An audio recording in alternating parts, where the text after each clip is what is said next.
아펜젤러는 1878년에 프랭클린 마샬 대학을 졸업을 합니다. 전공은 인문학이었습니다. 괴테문학을 굉장히 전공을 하고, 그리고 이제 미국은 일반 대학을 나오고 이제 신학교에 입학을 합니다. 그래서 드류 신학교, 뉴저지에 있는 드류 신학교에서 입학을 해서 신학을 공부합니다.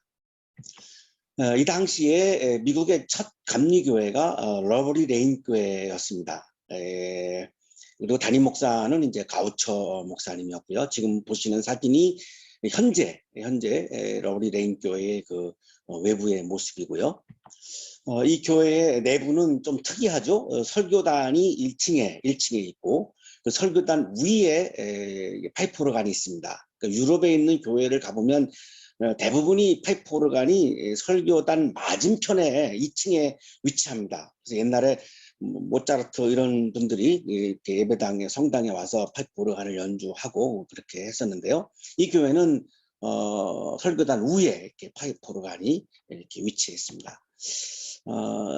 제가 이 교회를 방문했다가 사람들이 자꾸 연주를 좀 하라 그래서 아리랑하고 어메이징 그레스를 이 교회에서 연주했던 적이 있었습니다. 이 당시 고종 황제가 보낸 사절단이 이제 민영익 선생님이 이제 단장이었고 미국을 방문해서 이제 기차 여행을 하다가 이 기차에서 러버리 레인 교회 가우처 목사님을 만나게 됩니다. 굉장한 뜻깊은 만남이었는데요. 그래서 이제 이 가우처 목사님하고 민영익 선생님하고 대화를 하다가 이 가우처 목사님이 한국 선교의 가능성을 확신하게 됩니다. 그래서 가족들이 헌금을 해요. 그래가지고 뉴욕에 있는 감리교 선교부에다가 한국 선교를 시작을 하자라고 하는 제안을 하는 편지를 보내고 선교 기금을 2,000불을 보냅니다. 그러고 나니까 이제 교회에서 또 3,000불을 이제 선교 기금을 감리교 선교부에다가 이제 보내서 5,000불을 보내게 된 거죠. 그래서 이제 자신감을 갖고 이제 파울러 감독님이 아펜젤러에게 이제 드류 신학교를 졸업을 하는 아펜젤러에게 한국 선교사로 갈 거를 요청을 합니다. 그래서 이제 아펜젤러가 그거를 수용을 하죠. 그래가지고 1885년 2월 1일 날 스크랜튼 언더우드하고 함께 한국에 옵니다. 그래서 이 스크랜튼은 이화학당을 세웠죠. 지금 오늘날의 이화여가 되고요. 언더우드는 경신학교를 세웠습니다. 이 경신학교 대학부가 나중에 이제 연희전문학교로 이제 발전하게 되고 오늘날의 이제 연세대학교가 되고요. 그래서 4월 2일에 이제 부산에 이제 2월 1일 날 이제 이렇게 부산에 이제 도착을 해가지고 4월 5일 날 이제 부활절이었는데 제무포 항구를 통해서 이제 드디어 입국을 해서 한국 땅에 들어오게 되죠. 한국 땅에 딱 들어오자마자 이 아펜젤러가 무릎을 꿇고 기도를 했습니다. 그 기도문이 남아 있는데요. 우리는 부활절 아침에 이곳에 왔습니다. 그날 사망의 권세를 이기신 주께서 이 백성을 얽어맨 결박을 끊으사 하나님의 자녀로서의 자유와 빛을 주시옵소서. 아멘. 이 아펜젤러 선교사가 한국에 들어온 이유는 한국에서 살고 있는 사람들이 억압을 당하는 이제 이 결박을 끊어내고 자유와 빛을 경험하게 해주기 위해서 왔다는 거죠. 교회의 빛을 비추기 위한 것이 아니고 이 한국이라고 하는 월드, 코스모스, 이 세상의 빛을 비추기 위해서 왔다라고 하는 마음을 가지고 기도를 한 거예요. 그래가지고 1885년 8월 3일에 배제학당을 설립합니다. 우리나라의 최초의 근대화 교육이라고 하는 빛을 비추는 순간이죠. 이 배제학당 전에는 다 유교학교였습니다. 유교학교는 이제 남녀 차별이 있었고요. 신분 차별이 있었죠. 그래서 여성은 갈 수가 없었고, 이 서민의 자녀들은 제가 좀 언어를 순화해서 서민이라고 지금 부르고 있는데요. 이렇게 갈 수가 없습니다. 그래서 이게 굉장히 엄격했습니다. 유교학교로서. 최초로 이제 누구나 입학할 수 있는 이런 이제 배제학당을 세워서 이제 근대화 교육의 빛을 비추어서 이 배제학당이 이제 여기에 있는 대학부가 오늘날의 이제 감리교신학대학교하고 배제대학이 된 것이고, 그리고 이제 중고등부가 이제 배제중학교, 배제고등학교 이렇게 지금도 이렇게 세워져 있죠. 그리고 1895년에 정동교회를 세워서 한국 최초의 교회가 세워지게 되는데, 연도를 보시면은 배제학당을 세우고 나서 10년 후입니다. 아펜젤러 선교사가 한국에 와서 학교를 세우고 나서 10년 후에 교회를 세웁니다. 그러니까 교회의 빛을 비추기 위해서 온 것이 아니고 한국이라고 하는 세상의 빛을 비추어서 한국인 모두가 그리스도의 빛을 경험하게 해주고 싶은 마음으로 한국에 왔음을 우리에게 보여주고 있죠. 이 점은 우리가 굉장히 깊이 묵상해야 하는 부분입니다. 우리 그리스도인들이 교회의 빛을 비추기 위해서 존재하는 사람인가, 세상의 빛을 비추기 위해서 존재하는 사람인가를 굉장히 우리가 묵상해야 되는 부분입니다. 우리가 잘 알고 있는 철학자 김영석 교수님이 한국 교회는 교인들을 교회에 가두면 안 된다. 그거를 굉장히 지난번에 강하게 말씀하셨어요. 교인들을 교회에 가두면 안 된다. 세상으로 자꾸만 보내야 한다. 이렇게 굉장히 강조하면서 교회 주위에 빠져 있는 한국교회를 굉장히 이렇게 조언을 이렇게 하셨던 적이 있는데요. 역시 이것도 지금 마찬가지죠. 1902년 6월 11일 날 전남 목포에서 모이는 성서번역출판위원회에 참석하기 위해서 인천에서 목포로 가는 배를 탔고요. 그날 짙은 안개가 있어서 아펜젤러 선교사가 탄 배와 다른 배가 충돌하면서 배가 침몰합니다. 그때 함께 승선해 있었던 정신여학교 학생을 구하려고 하다가 아펜젤러 선교사가 거기서 순교를 합니다. 그러니까 아마 군산 앞바다였습니다. 그때 나이에 44세고요. 그 순교했던 그 부근에 지금 교회가 이렇게 세워져 있습니다. 이분이 한국에 온 목적은 젊은 나이에 20대 초반에 어떤 한 교회를 세워서 그 교회의 그리스도의 빛을 비추기 위해서가 아니라 한국이라고 하는 세상에 그리스도의 빛을 비추기 위해서 오셨죠. 모든 한국인들이 어둠이 아닌 빛의 세계에서 사는 것, 억눌림이 없는 자유의 세계에서 사는 것, 이것이 이분이 한국에 오신 목적이었고, 그래서 그 젊은 나이 한국에 오셔서 결국은 44세에 세상을 떠나고 한국에 묻혔습니다. 그래서 지금 양화진에 묻혀 계시죠. 그래서 이 지금 비문에 보시면은 조금 전에 제가 아까 읽어드렸던 기도문이 써 있습니다. 우리는 부활절 아침에 이곳에 왔습니다. 그날 사망의 권세를 이기신 주께서 이 백성을 얽어맨 결박을 끊으사 하나님의 자녀로서의 자유와 빛을 주시옵소서. 한국이라고 하는 세상 전체에 모든 한국인들에게 그리스도의 자유와 그리스도의 빛을 비추어 주시옵소서. 이런 간절한 기도하는 마음으로 오셔서 결국은 지금도 한국 땅에 묻혀 계십니다. 오늘의 성서 본문은 아펜젤러 선교사님이 보여주었던 세상의 그리스도의 빛을 비추는 것과 관련된 아주 귀중한 말씀입니다.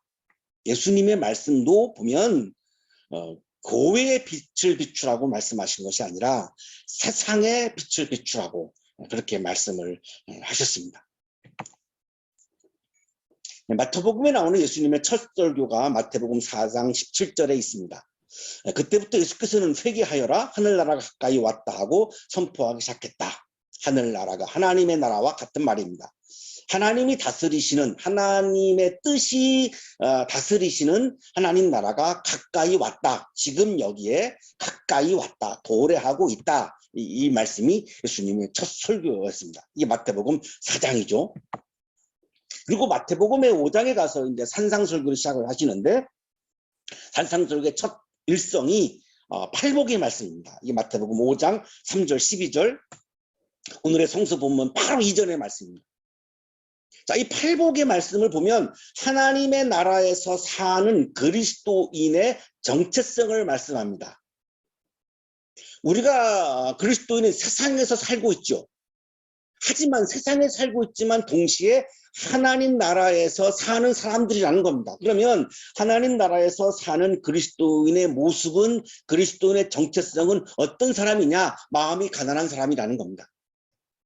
자, 세상에서는 부유함을 추구하죠. 자, 그러나 그리스도인이란 마음이 가난함을 추구하는 사람입니다. 어렵죠. 세상에 살면서 이걸 이렇게 추구하는 것은 어렵습니다. 슬퍼하는 사람입니다. 고통을 당하고는 아픈 사람들을 바라보면서 그거를 공감하면서 함께 슬퍼하는 사람, 온유한 사람, 그냥 내가 하고 싶은 대로 다 하는 게 아니라 하나님의 뜻에 순복하는 사람, 의에 줄이고 목마른 사람, 내가 손해가 되더라도 내가 정의의 길을 걸어가는 사람.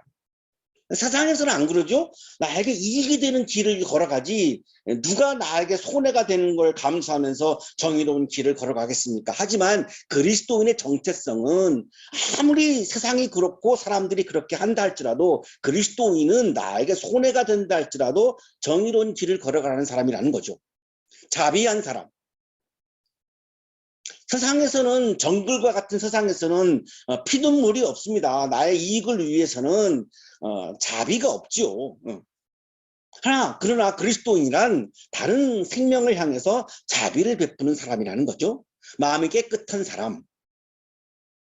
내가 손해가 되어도 내가 깨끗한 길을 걸어가는 사람이죠. 평화를 이루는 사람.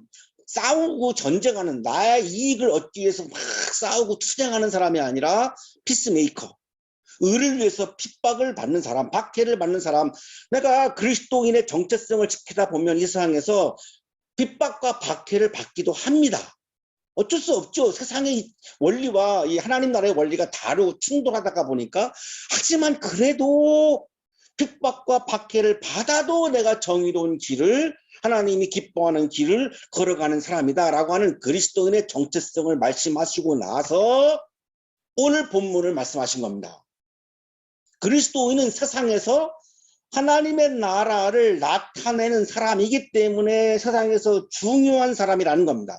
모든 세상 사람들이 그렇게 불의한 길을 걸어가고 하더라도 그리스도인이란 이 세상에서 하나님의 나라를 나타내는 사람이라는 거죠. 그리스도의 정체성을 가지고 살아가면 하나님의 나라를 나타나게 되고 하나님의 현존을 나타나게 된다는 거죠.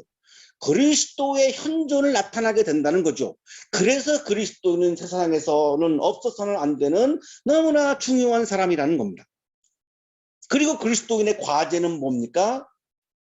교회를 위해서만 존재하면 안 되고 세상 사람들이 하나님께 영광을 돌리게 되는 것, 세상 사람들도 하나님의 나라의 원리를 받아들여서 내가 손해가 좀 되더라도 정의로운 길을 걸어가는 거를 받아들여서 그렇게 그런 사람들이 자꾸만 확장되어 가는 것, 교회 확장이 아니라 하나님께 영광 돌리는 사람들이 확장되어지고 하나님의 나라가 이 땅에서 확장되어져 가는 것, 이것이 그리스도인의 과제라고 말씀을 오늘 본문에서 하십니다. 세상에서 하나님 나라의 백성으로서 그리스도의 정체성을 지키면 박해와 고난을 받을 수 있어요. 모두가 불의한 길을 걸어가는데 내가 정의로운 길을 걸어가면 그분들이 내가 눈에 가시죠. 그러니까 박해와 고난을 받을 수 있습니다. 너만 잘났니? 이런 비판을 받을 수도 있고요. 등등등 많은 비판을 받을 수 있어요. 그러나 그러한 상황에서도 그리스도인이란 그리스도인의 정체성을 지키면서 세상을 하나님의 나라로 변화시켜 나가는 사람이기 때문에 세상에서 너무나 중요한 사람이라고 오늘 본문에서 주님은 말씀합니다. 그래서 그리스도인의 과제는 이 세상을 하나님의 나라로 변화시켜서 사랑이 숨쉬고 정의가 숨쉬고 사랑의 원리가 가득하고 정의의 원리가 가득해서 모든 사람들이 그리스도의 빛이 환하게 비추는 그러한 밝은 세상에서 살아가고, 그래서 불의한 세력에 의해서 억눌림 당하지 아니하고 자유를 가지고 하나님 나라에서 살아가는 기쁨이 넘치는 삶을 살아갈 수 있도록 그런 세상을 조금씩 점진적으로 혁명적이 아니라 조금씩 점진적으로 그런 나라를 확산해 가는 것이 그리스도인의 과제이기 때문에 그리스도인이란 너무나 중요한 사람들이다라고 말씀합니다. 너희는 세상의 소금이다 이렇게 말씀하죠. 우리가 주목할 부분이 있습니다. 교회의 소금이라고 말씀하지 않았죠. 세상의 소금이라고 말씀했잖아요. 그러면 예수님은 세상이 너무나 중요한 겁니다. 왜? 하나님 아버지가 지으신 세상이기 때문에 그렇습니다. 여기에서 세상은 코스모스를 말합니다. 우주, 월드를 말하는 겁니다. 우리가 살고 있는 세상이죠. 한양대학교도 우리에게는 세상입니다. 우리는 세상의 소금이라는 거예요. 교회의 소금이 아니고 세상의 소금이라는 거예요. 소금은 음식에 들어가서 맛을 내죠. 세상이 몸이 건조합니다. 세상이 굉장히 딱딱합니다. 세상이 굉장히 차갑습니다. 자, 그런 세상에 우리가 들어가서 그리스도인이 어떻게 해야 되느냐? 맛을 내야 한다는 거죠. 몸이 건조한 세상이 아니라 아주 맛이 있는 세상을 만들어 가야 한다는 거죠. 소금은 음식의 부패를 방지하죠. 세상은 자꾸만 타락의 길을 걸어가죠.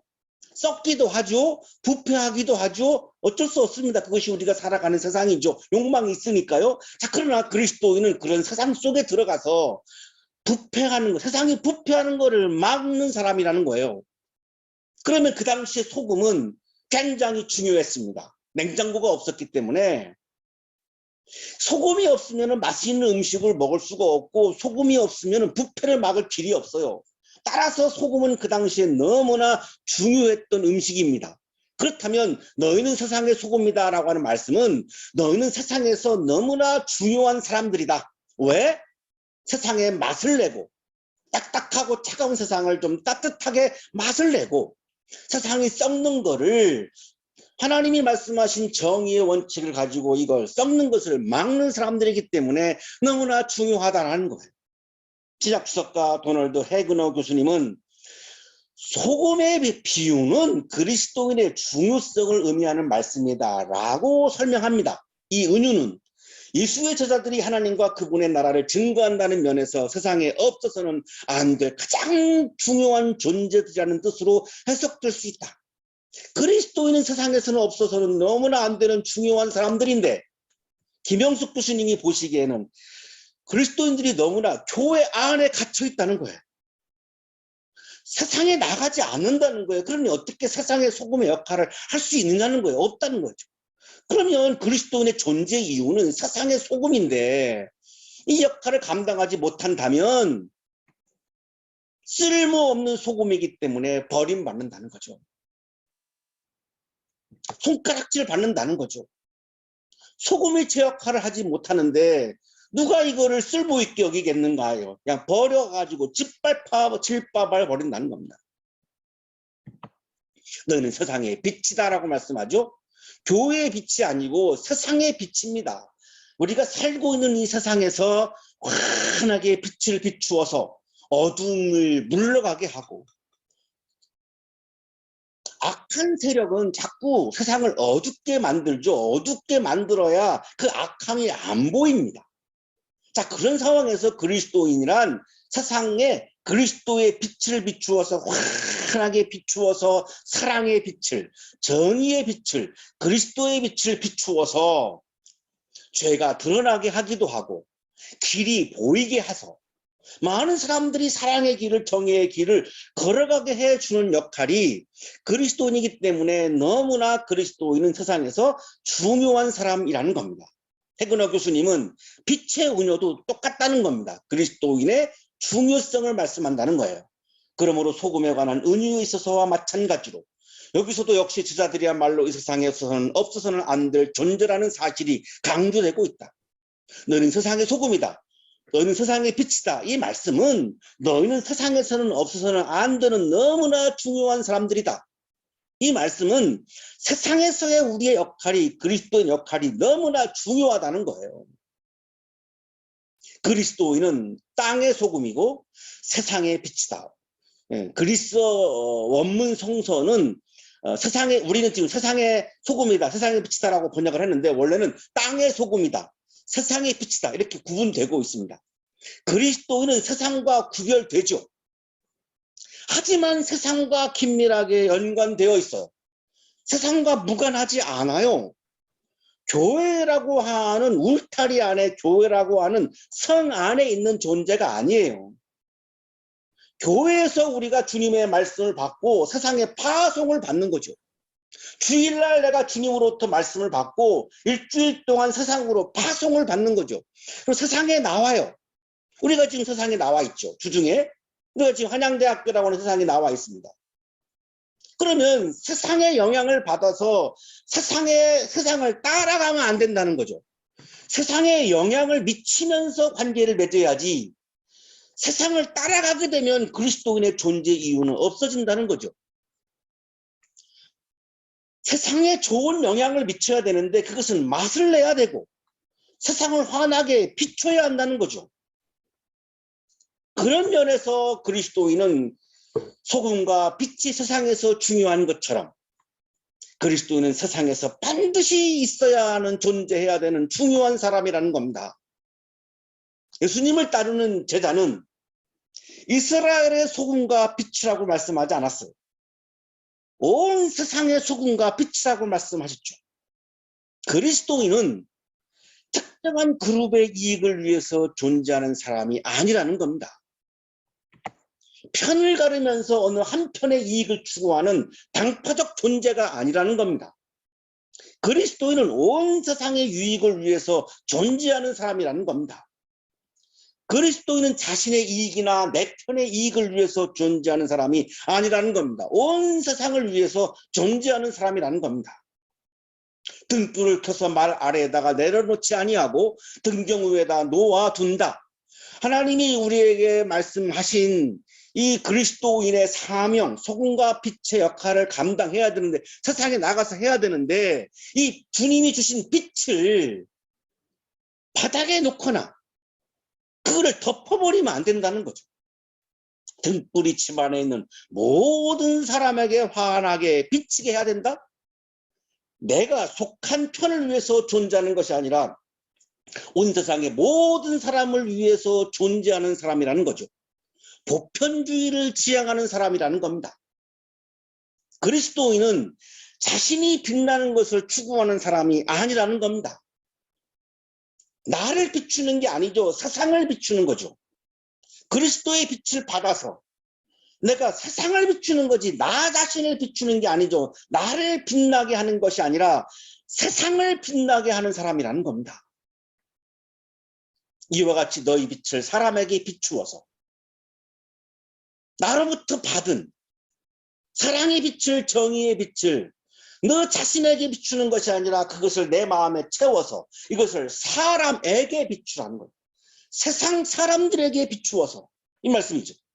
그들이 너희의 착한 행실을 보고 하늘에 계신 너희 아버지께 영광을 돌리게 하여라. 그리스도인의 과제는 주님이 주신 빛을 사람들에게 비추어서 사람들도 하나님 나라의 삶을 살아가게 하고 하나님께 영광을 돌리면서 하나님의 말씀에 승복하게 해서 이 땅에 하나님의 나라가 이루어지도록 하는 것, 이것이 그리스도인의 과제다. 자, 그런데 거기서 중요한 것이 착한 행실이다라고 하는 말씀인데, 이 단어에 오해가 있죠. 이 착한 행실은 그냥 단순한 일반적인 착한 행위를 말씀하는 것이 아닙니다. 하나님의 말씀을 실천하는 행위를 이렇게 표현한 겁니다. 올브라이트와 만이라고 하는 성서 주석가의 설명입니다. 강조점은 인간의 선함에 있는 것이 아니라 내가 그냥 착한 성품을 지니는 것을 말씀하는 것이 아니라 아버지의 뜻에 대한 반응에 있다. 하나님의 말씀에 내가 그거를 따르고 실천하는 것, 이거를 지금 예수님은 착한 행실이라고 말씀하고 있는 거죠. 백은호 교수님도 착한 행실은 하나님의 말씀을 실천함으로 하나님의 나라를 나타내는 행위라고 설명합니다. 세상에 빛을 비춘다는 것은 하나님 나라의 임재를 드러냄으로써 올바른 의미로 해석된 율법의 의를 실현시키는 것이며, 사람들에게 착한 행실을 보이는 일은 하늘에 계신 아버지에 대한 제자들의 독특한 관계가 바탕을 이루어야만 한다. 하나님 나라의 임재를 드러내는 착한 행실에 관하여는 바로 다음에 이어지는 설교가 상세하게 설명해 주고 있다. 그것은 다름 아닌 예수께서 해석하신 율법의 의에 따라 계명들을 신실하게 지켜나가는 삶이다.